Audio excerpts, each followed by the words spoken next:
Dokumentasi kegiatan selama bulan Ramadan 1443 Hijriah. Di Puri Anggrek Mas Depok.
Bismillahirrahmanirrahim.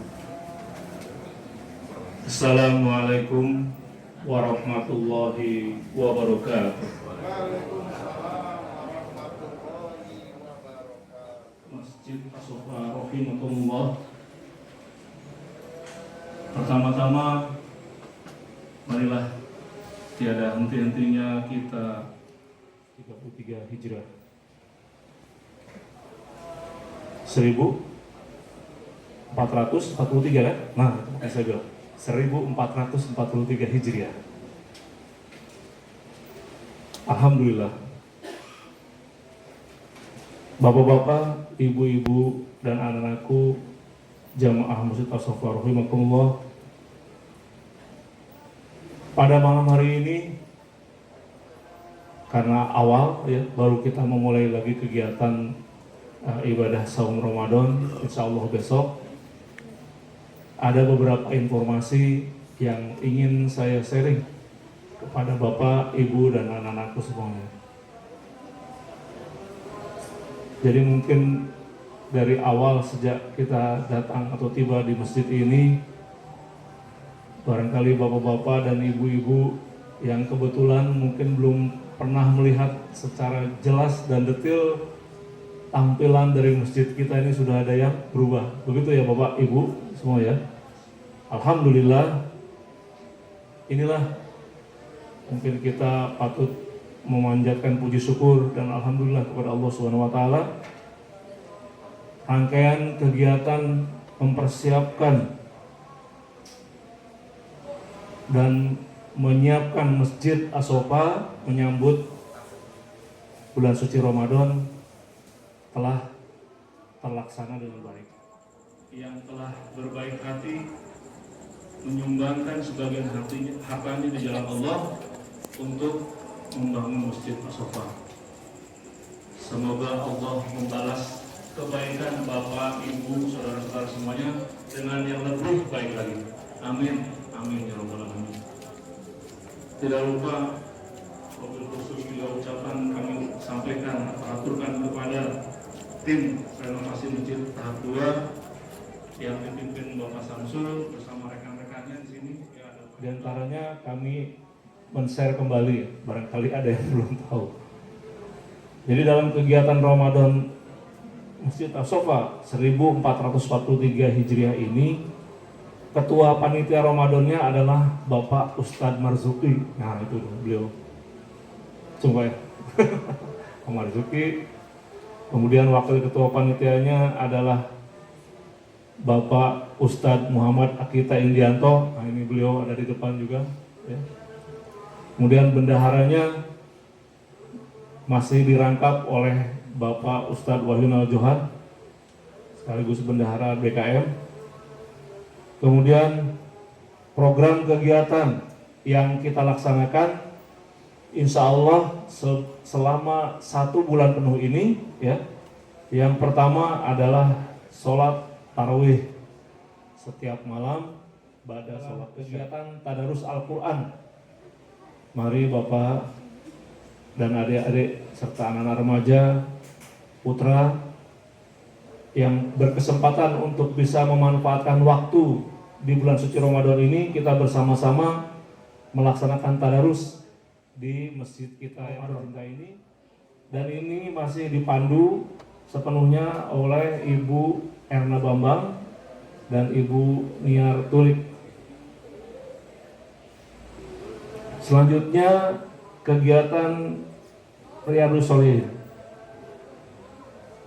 Ini tetap rutin dilaksanakan setiap hari Sabtu pagi pada sholat subuh sesuai jadwal. Yang kelima adalah kegiatan kultum pada sholat subuh setiap Ahad pagi. Ini juga sesuai jadwal dan koordinatornya oleh Bapak Ustadz Indi. Yang keenam, kegiatan tahsin Al-Quran Bapak-Bapak dan tahsin Quran Remaja Putra setiap hari Ahad sore atau setiap hari Minggu sore. Koordinatornya adalah Bapak Ustadz Asep Ramadan bersama Ananda Raihan Asep Ramadan.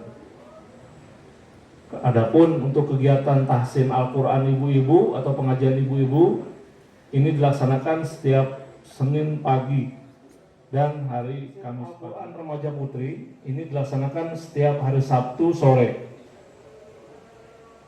Koordinatornya sama, Ibu Yayu, Ibu Dias, Ibu Nila, dan Bu Titin. Insya Allah pada hari Sabtu 23 April 2022 yang akan datang, mungkin tepatnya ini pas hari keberapa ini? Ke 24 Ramadan mungkin ya. Akan dilaksanakan kegiatan santunan anak yatim seperti biasa. Mari Bapak Ibu semuanya ya. Kita diberi kesempatan juga untuk menyantuni anak yatim yang insya Allah ini nanti akan dilaksanakan pada hari Sabtu tanggal 23 April 2022 mendatang dengan koordinator Bapak Ustadz Saifuddin Zuhri, Bapak Ustadz Wahyunal dan Bapak Samsul, serta dibantu oleh yang sama. Tepatnya tengah malam sampai dengan dini hari, ini adalah kegiatan iktikaf remaja dan jamaah masjid. Koordinatornya yaitu Kakak Agi, ya, Mas Brilian, dan juga untuk koordinator bapak-bapaknya ada Bapak RW kita, Pak Ustadz Agung, dibantu oleh Pak Ustadz Indi. Pada hari Senin 25 April 2022 yang mendatang, insya Allah, kegiatan zakat infak sodakoh di penghujung Ramadan ini akan tetap kita laksanakan dan koordinatornya langsung dipimpin oleh Bapak Ustadz Imam Subawa. Berikutnya, tentu selepas kegiatan Ramadan akan ada kegiatan sholat Idul Fitri. Sholat Idul Fitri 1443 Hijriah insya Allah akan dilaksanakan pada hari Senin, atau mungkin kita lihat ya, kita tunggu jadwal dari pemerintah, tentunya antara tanggal 2 atau tanggal 3 insya Allah, yang akan dikoordinatori oleh Bapak Ustadz Jeffrey Andi. Demikianlah kiranya Bapak, Ibu, serta anak-anakku semua jamaah Masjid As-Safa Rahimakumullah. Sekali lagi kami ucapkan terima kasih atas perhatiannya, dan kita sama-sama berdoa semoga Allah Subhanahu wa Ta'ala senantiasa melimpahkan rahmat, kesehatan, kelancaran, dan perlindungannya bagi kita semuanya dalam menjalankan ibadah suci di bulan Ramadan ini. Insya Allah. Panjang ini ada kurangan saya. Terima kasih atas perhatiannya. Billahi taufiq wal hidayah. Assalamualaikum warahmatullahi wabarakatuh.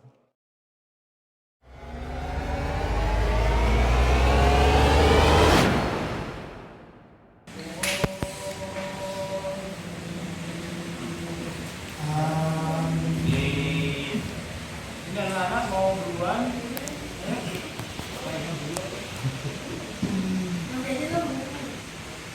Nanti Pak Imam membuka dan penutup kan.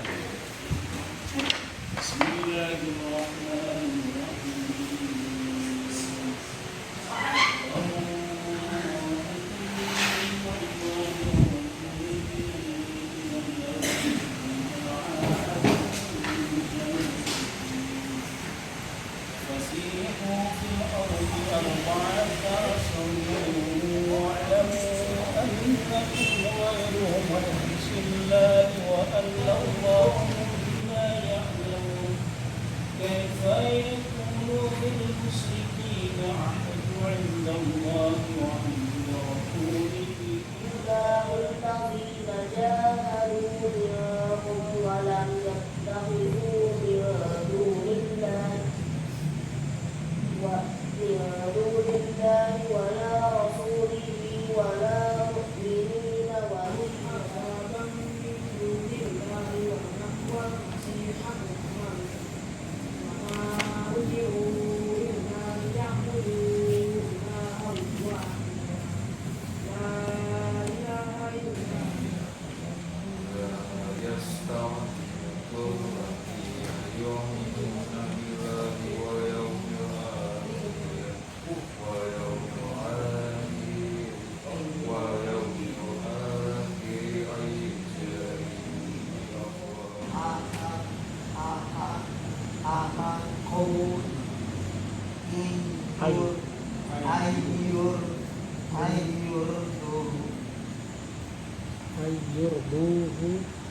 ayurduhu in kanu ma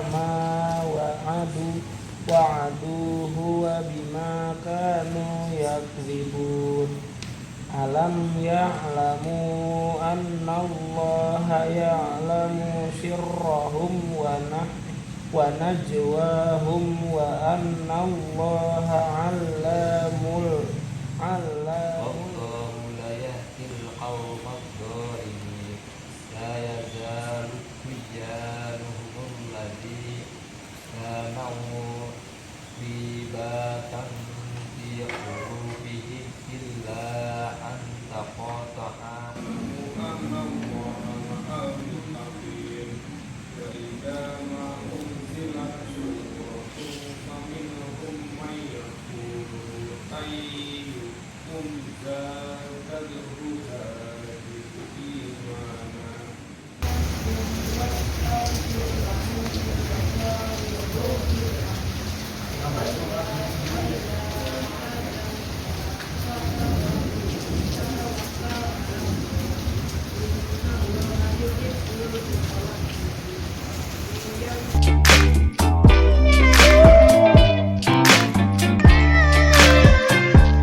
asyhadu anna Muhammadan abduhu wa rasuluhu la nabiyya ba'da. Mohon izin untuk buka masker. Qala Allah Ta'ala fil Qur'anil Karim, A'udzu billahi minasyaitonir rajim. Innama ya'muru masajidallah man amana billahi wal yawmil akhir wa aqamas sholata wa ataz zakah wa lam yakhsha illa Allah fa'asa ulaika ay yakunu minal muhtadin. Berharap pada Allah Subhanahu wa taala mudah-mudahan ibadah puasa kita dan seluruh aktivitas amal-amal soleh kita diterima oleh Allah Subhanahu wa taala. Dan kita terus memanjatkan doa pada Allah Subhanahu wa taala agar Allah Subhanahu wa taala memberikan maghfirah ampunannya kepada kita. Dan juga berharap mudah-mudahan kita bisa mengakhiri Ramadan ini sampai akhir dengan berharap Allah Subhanahu wa taala mengelompokkan kita ke dalam kelompok orang-orang yang bertakwa. Hadirin dan hadirat jamaah salat Isya dan salat tarawih yang insya Allah dimuliakan oleh Allah Subhanahu wa taala. Pada kesempatan yang berbahagia ini izinkan saya untuk menyampaikan salah satu ayat yang ada di surat At-Taubah ayat 18 yang tadi barusan saya baca. Mengingat memang kehadiran saya di sini sudah ada perubahan Masjid As-Sofa, ya, ada pengembangan, ada perluasan yang mudah-mudahan ini juga bagian daripada upaya kita untuk memakmurkan masjid yang ada di lingkungan di sekitar kita. Bicara masalah memakmurkan masjid, ini pun juga Allah Subhanahu wa taala di dalam surat At-Taubah tadi sudah saya bacakan dan diawali dengan innama ya'muru masajidallah. Ya, sesungguhnya yang memakmurkan masjid Allah Subhanahu wa taala ini ada sebuah ungkapan, sebuah ayat yang Allah Subhanahu wa taala sampaikan kepada kita sebagaimana kalau kita baca di surat At-Taubah juga ayat 60, innama shadaqatu lil fuqara wal masakin wal 'amilina 'alaiha, dan seterusnya, bahwa ketika memang sebuah ayat diawali dengan innama, maka Allah Subhanahu wa taala mengelompokkan, ya, kalau zakat ada 8 golongan orang yang berhak mendapatkan zakat, di luar dari itu tidak ada yang berhak untuk mendapatkan zakat, ya, fuqara, masakin, amilin dan seterusnya. Nah, di dalam surat At-Taubah pun Allah Subhanahu wa taala memberikan sebuah isyarat kepada kita bahwa memang yang memakmurkan masjid ini juga beberapa kelompok dan golongan saja. Saya coba dan diperbolehkan untuk menganalogikan, kita ada pada sebuah rumah yang milik orang lain lah gitu ya. Kemudian kita membersihkan, kita merapikan, dan ketika ada yang bocor pun juga kita tambal sehingga tidak ada lagi yang bocor. Bahkan pun juga kita jadikan rumah tersebut menjadi asri sehingga pemilik rumah pun sampai bangga dan memuji tentunya, ya, pada orang yang senantiasa membersihkan, merapikan dan menjaga agar rumah tersebut nyaman untuk dihuni. Nah, demikian juga dengan upaya kita sebagai hamba Allah Subhanahu wa taala untuk memakmurkan masjid.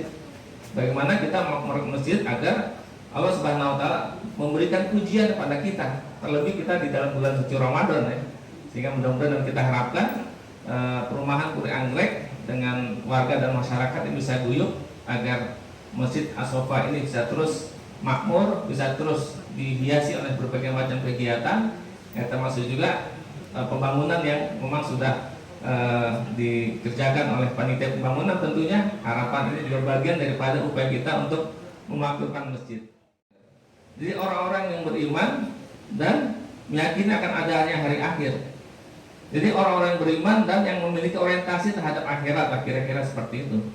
Jadi ketika memang ada sekelompok orang yang beriman, kemudian mereka memiliki orientasi akhirat, nah mereka lah salah satu dari sekian banyak golongan yang dijelaskan di dalam surat At-Taubah tadi yang memang layak untuk bisa memakmurkan masjid.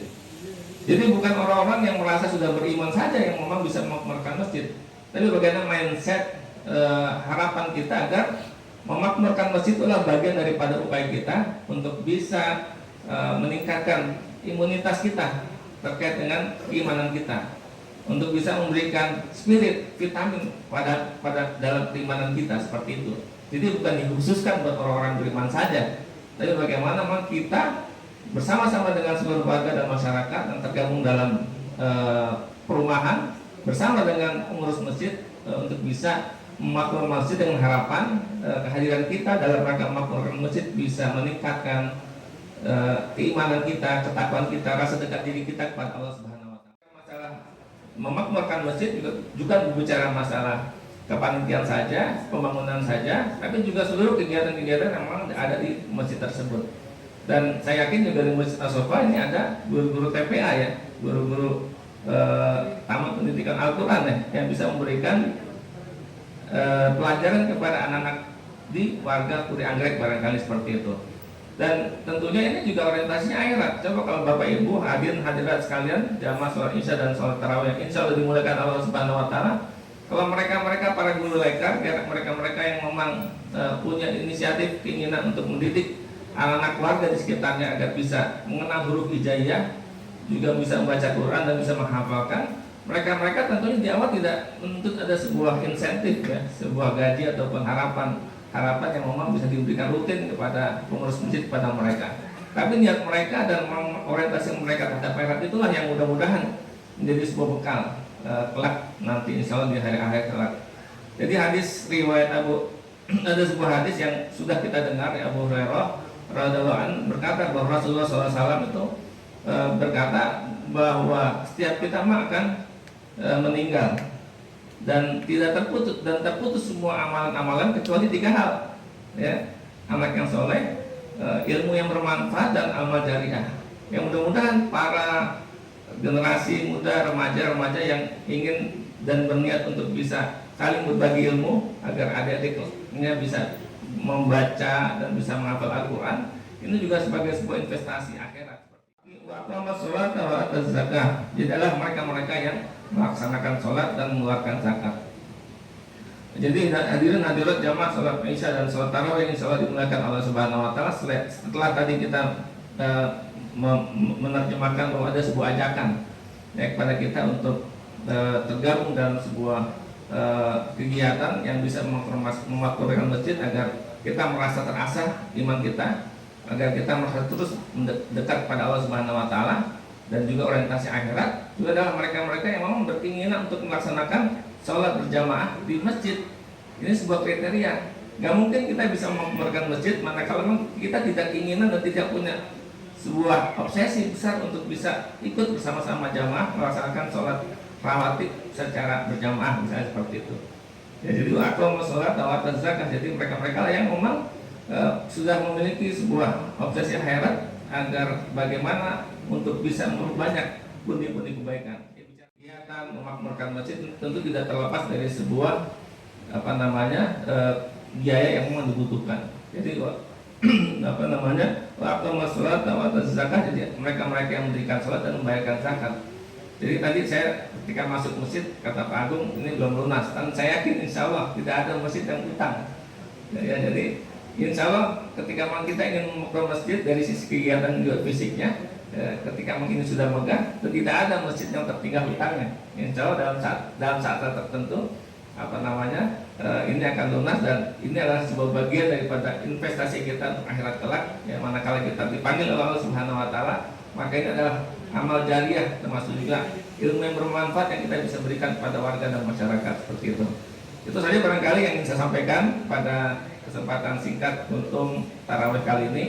Mudah-mudahan sekali lagi kita terus berdoa kepada Allah Subhanahu wa taala agar Allah menerima ibadah puasa kita dan juga menerima seluruh aktivitas amal-amal soleh kita tentunya, karena kita tidak tahu apakah puasa yang sudah kita lakukan, amal-amal soleh yang kita lakukan itu memang benar-benar diterima oleh Allah Subhanahu wa taala. Tapi insya Allah dengan terus kita berupaya sebaik mungkin meningkatkan secara kualitas maupun kuantitas, Allah Subhanahu wa taala yang maha kaya, maha tahu, mudah-mudahan bisa memberikan sebuah rahmat, kasih sayang pada kita, sehingga seluruh puasa dan amal soleh bisa diterima dan Allah ridho terhadap apa yang sudah kita lakukan. Lebih kurang maaf, Assalamualaikum warahmatullahi wabarakatuh.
Rahimakumullah. Alhamdulillah, seperti yang telah kita pada bab yang ke-13 ini kita sudah sampai kepada hadis yang ke-130.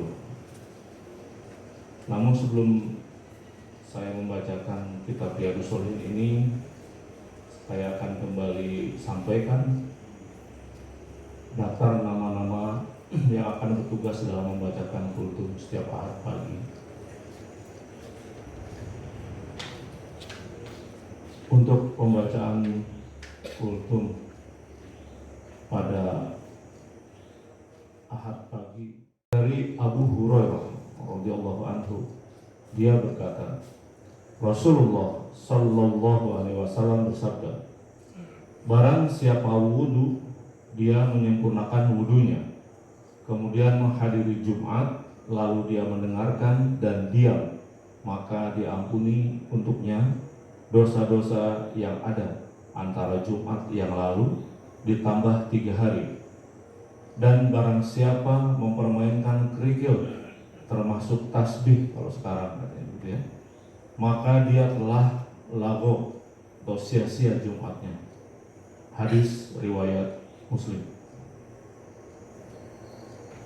Yang berikutnya masih dari Abu Hurairah radhiyallahu anhu, bahwasannya Rasulullah sallallahu alaihi wasallam bersabda, apabila seorang hamba muslim atau mukmin wudu lalu ia membasuh mukanya, maka keluar dari wajahnya semua dosa yang terlihat oleh pandangan matanya bersama tetesan air atau bersama tetesan air yang terakhir.